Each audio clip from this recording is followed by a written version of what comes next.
Atlantic মহাসাগরের মাঝে উত্তর ক্যারোলাইনার উপকূল থেকে ৩৪ মাইল দূরে সমুদ্রের ৮৫ ফুট উপরে দাঁড়িয়ে আছে এক রহস্যময় কাঠামো। এটি কোনো সাধারণ বিল্ডিং নয়, এটি হলো পৃথিবীর সবচেয়ে বিপজ্জনক হোটেল। কল্পনা করুন আপনি এমন এক জায়গায় রাত কাটাচ্ছেন যেখানে চারিদিকে শুধু অগভীর সমুদ্র, হাঙর আর ব্যারাকুটা মাছের ঝাঁক, যেখানে পৌঁছানোর একমাত্র উপায় হেলিকপ্টার।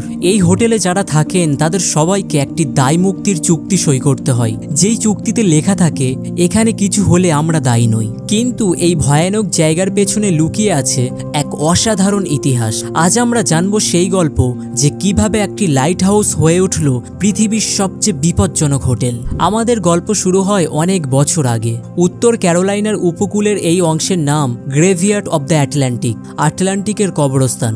এখানে গত ৫০০ বছরে প্রায় ৫,০০০টিরও বেশি জাহাজ ডুবে গেছে। এখানে রয়েছে লুকানো বালির চর, যা জাহাজের জন্য মৃত্যুর ফাঁদ। এই বিপজ্জনক জায়গাটির নাম হলো ফ্রাইং প্যান সোলস। ১৫২৬ থেকে শুরু করে ২০১২ সাল পর্যন্ত অসংখ্য জাহাজ এই বিপজ্জনক জায়গায় ধ্বংস হয়েছে।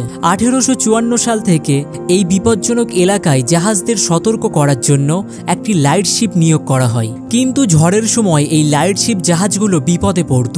তাই ১৯৬০ দশকে মার্কিন কোস্ট গার্ড একটি স্থায়ী সমাধানের সিদ্ধান্ত নেয়। ১৯৬৪ সালে তেলের খনন প্ল্যাটফর্মের আদলে তৈরি করা হলো frying pan shoals light station. এটি ছিল একটি টেক্সাস টাওয়ার। এই টাওয়ারটি তৈরি করা হয়েছিল ১২৫ মাইল গতিবেগের বাতাস আর ৩০ ফুট উঁচু ঢেউ সামলানোর জন্য।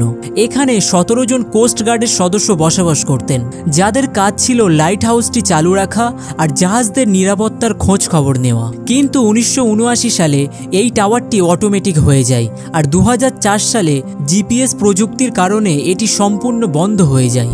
২০০৪ সালে যখন সরকার এই পরিত্যক্ত টাওয়ারটি নিলামে তুলেছিল, তখন একজন মানুষ এই টাওয়ারটির প্রেমে পড়ে যায়। তার নাম হলো রিচার্ড নীল। ২০১০ সালে রিচার্ড $৮৫,০০০ দিয়ে এই টাওয়ারটি কিনে নেয়। রিচার্ডের এই সিদ্ধান্তটি অনেকের কাছে পাগলামি মনে হয়েছিল, কিন্তু রিচার্ড এই স্বপ্নে অটুট ছিলেন। ২০১৬ সালে যখন তিনি তার চাকরি হারালেন, তখন তিনি সিদ্ধান্ত নিলেন টাওয়ারেই থাকবেন। ৬ মাস ধরে তিনি একা এই টাওয়ারে কাটালেন, শুধু সমুদ্রের সাথে কথা বলে, তারাদের দিকে তাকিয়ে। এ সময়ে তিনি টাওয়ারটি মেরামতের কাজ শুরু করলেন, কিন্তু এই টাওয়ারে থাকা মানেই বিপদের মুখোমুখি হওয়া। ২০১৮ সালে হ্যারিকেন ফ্লোরেন্সের সময় এক অদ্ভুত ঘটনা ঘটল। টাওয়ারের উপরে যে আমেরিকান পতাকাটি উড়ছিল, সেটি হ্যারিকেনের তাণ্ডবে ধীরে ধীরে ছিঁড়ে যেতে থাকলো। লাইভ ক্যামেরায় এই দৃশ্য দেখে লাখো লাখো মানুষ মুগ্ধ হয়ে গেল। মানুষ পতাকাটির নাম দিল কেভিন। ফ্রাইং প্যান টাওয়ারের নিচের জগৎ আরো রোমাঞ্চকর। এখানে রয়েছে বিশাল হাঙরের ঝাঁক। টাওয়ারের নিচে বসানো আন্ডার ওয়াটার ক্যামেরায় এইসব সামুদ্রিক প্রাণীদের সরাসরি দেখা যায়। আজ ফ্রাইং প্যান টাওয়ার একটি অনন্য হোটেল। এখানে আছে ৮টি বেডরুম, একটি রান্নাঘর, বিনোদন কক্ষ আর হেলিপ্যাড। এখানে থাকা মানে এক অসাধারণ অভিজ্ঞতার সম্মুখীন হওয়া। আপনি ৩৬০ ডিগ্রি সমুদ্রের দৃশ্য দেখতে পাবেন। রাতে মিল্কি ওয়ে গ্যালাক্সির সম্পূর্ণ দৃশ্য দেখা যায়। এখানে থাকার খরচ ব্যক্তি প্রতি $৫৯৮ ৩ দিনের জন্য। কিন্তু এখানে পৌঁছানোটাই সবচেয়ে বড় চ্যালেঞ্জ। হেলিকপ্টার অথবা নৌকায় করে যেতে হয়। টাওয়ারটি আজও মেরামতের কাজ চলছে। লবণাক্ত সমুদ্রের পানি আর ঝড়ের কারণে এর ক্ষয় হতে থাকে। আজ ফ্রাইং প্যান টাওয়ার শুধু একটি হোটেল নয়, এটি একটি গুরুত্বপূর্ণ গবেষণা কেন্দ্র। জনস হপকিন্স বিশ্ববিদ্যালয়, MIT, নাসা, নোয়া এসব বিখ্যাত প্রতিষ্ঠান এখানে সামুদ্রিক গবেষণা করছে। টাওয়ারের নিচে বসানো ক্যামেরায় সামুদ্রিক জীবনের আচরণ পর্যবেক্ষণ করা হয়। হোটেলটি সম্পূর্ণ সৌরশক্তিতে চালিত। ৬,০০০ বর্গফুটের হেলিপ্যাড বৃষ্টির পানি সংগ্রহ করে, যা পরিশুদ্ধ করে পানীয় জল তৈরি করা হয়।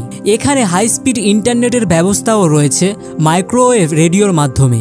ফ্রাইং প্যান টাওয়ার এখন শুধু পর্যটকদের গন্তব্য নয়, এটি সমুদ্রের বিপদে পড়া মানুষদের রক্ষা করে। ২০২৪ সালে হোটেলের ৬০তম বার্ষিকী পালিত হয়েছে। আজও প্রতিদিন হাজার হাজার মানুষ অনলাইনে টাওয়ারের লাইভ ক্যামেরা দেখেন। সমুদ্রের ওপরের দৃশ্য, হাঙরের সাঁতার, ঝড়ের তাণ্ডব সবকিছু দেখা যায় এই ক্যামেরায়। যখন ঝড় আসে, লাখো মানুষ দেখেন টাওয়ার কিভাবে প্রকৃতির সাথে লড়াই করে টিকে থাকে।